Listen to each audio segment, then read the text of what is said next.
Have you ever felt trapped in a loop of worry, where every what if spins into 10 more? What if I told you that anxiety isn't your enemy, but a signal, a doorway, and that there's a path beyond it, toward creativity, purpose, and peace?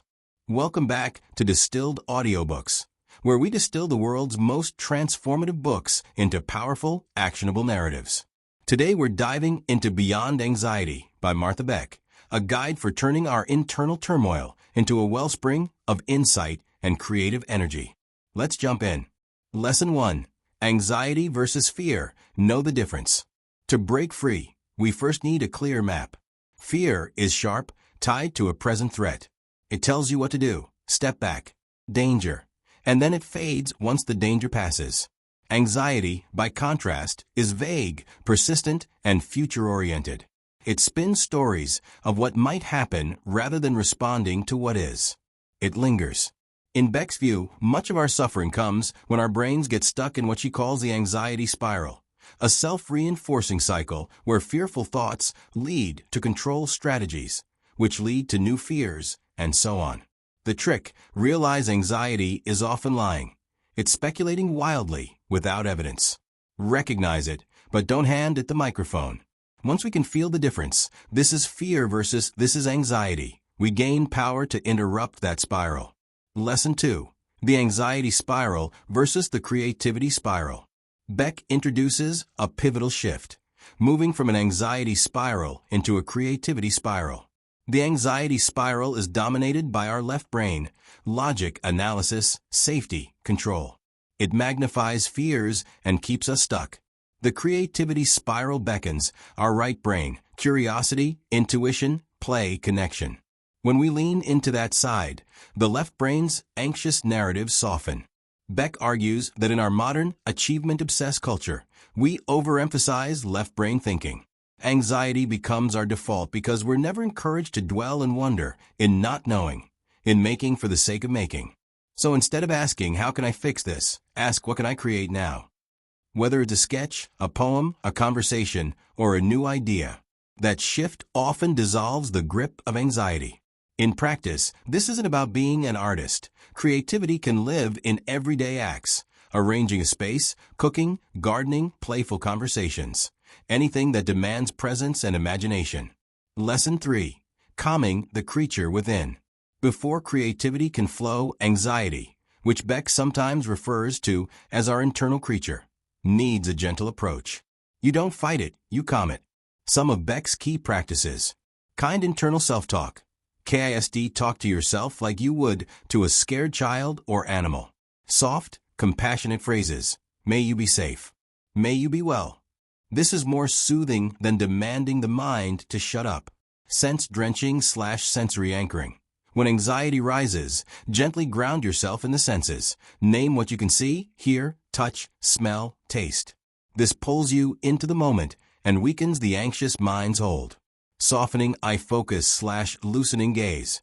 Rather than staring or analyzing, let your vision relax. The left brain is tied to sharp focus, relaxing, that can invite calm. Movement, sighing, humming. Simple body-based practices send messages to your nervous system that it's safe. Acceptance over resistance. Don't fight or judge the anxious feelings. Let them exist. Don't let them hijack you. These practices help quiet the noise so creativity can gently emerge. Lesson 4. Reclaim your creative soul. Discover your squirrels. One beautiful metaphor from Beck: squirrel passions. Those topics or activities you chase after simply for the joy of chasing them, like a dog chasing a squirrel. These are your creative sparks. Remember when you were a kid and had curiosities that had nothing to do with productivity or outcomes. Those are your clues. As you calm the anxiety, pay attention. What interests are tickling in the background? What ideas keep resurfacing? These squirrel passions don't have to be useful by society standards. They just need to excite you.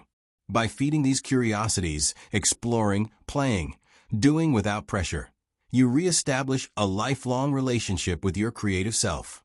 When your inner life is rich with meaning and play, the anxiety spiral loses its dominance. Lesson 5. Flow into creation, a new model for living. Beck doesn't stop at personal transformation. She argues for shifting culture itself. She points out how our economic and social systems tend to mimic the anxiety spiral. Rigid hierarchies, competition, top-down control.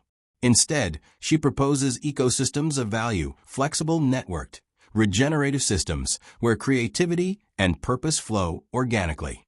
On a personal level, she encourages us to ask, how can I build my own creative ecosystem? Not necessarily a huge business, but a life structure where your imagination, curiosity, and values find expression. Let creation, not fear, guide your decisions. Let your curiosity shape your next project, your next conversation, your next move. In this model, anxiety isn't something to eradicate. It's a signal. You don't crush it, you coexist with it, letting it inform and evolve rather than control. Powerful takeaway. You don't need to be perfect. You just need to learn to dance with your anxiety. When we stop fighting it and start listening, calming the internal creature, inviting creativity, following curiosities, anxiety loses its power. We step into a more vibrant, meaningful existence. One sentence reflection you might close with: when you stop fighting your fear and begin to ask, what can I make? Anxiety dissolves into invention. Outro. Thank you for joining me in this deep dive into Beyond Anxiety by Martha Beck.